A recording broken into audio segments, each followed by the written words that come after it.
ортағама әсіпті жасайтын боламыз. Ол үшін бізге қойдың ішегі қажет, және де жаңағы әсіпке өң беретін. Мен соны қоспақшымын. Күрішіміз қайнатып пісілген.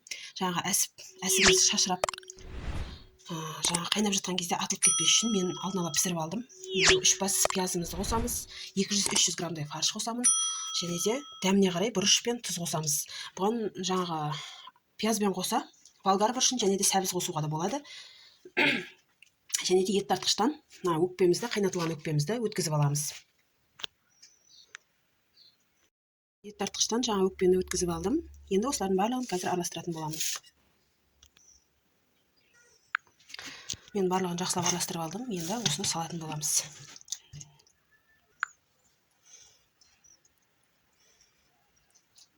Әркім әрқалай салып жатады. Біреу баклажканың жаңа аузын қарқап қойып жатады. Мен енді осылай қолмен салатын боламын. Кім қалай жасаса да өз еркі.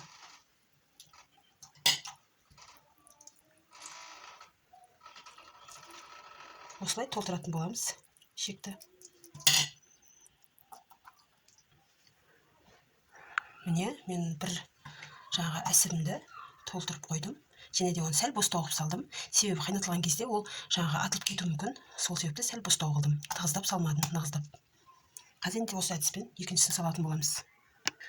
Міне, мен екінші әсібімді де салып болдым. Енді осыны қазір мұздай салқын суға қазанға салатын боламын. Енді мен қазір қазаныма суды дайындап алдым. Әсібімді сала бастаймын. Осылай енді бұны біз 30-35 минуттай пісіретін боламыз. 30-35 минут уақыттай пісіретін боламыз. Себебі бұның ішіндегі нәрселер жақсылап қайнатылған, күріші де піскен. Сондықтан сол уақыт жетеді деп ойлаймын. Қазір тағы да бір-екі жерін тестім мен. Енді осы қайнағанын жай қоятын боламыз. Көбігін алып алдым. Енді тағы да шығып жатыр, сол көбігін де қазір сүзіп алатын боламыз. Міне біздің кереметтей әсібіміз дайын болды. Енді қазір осыны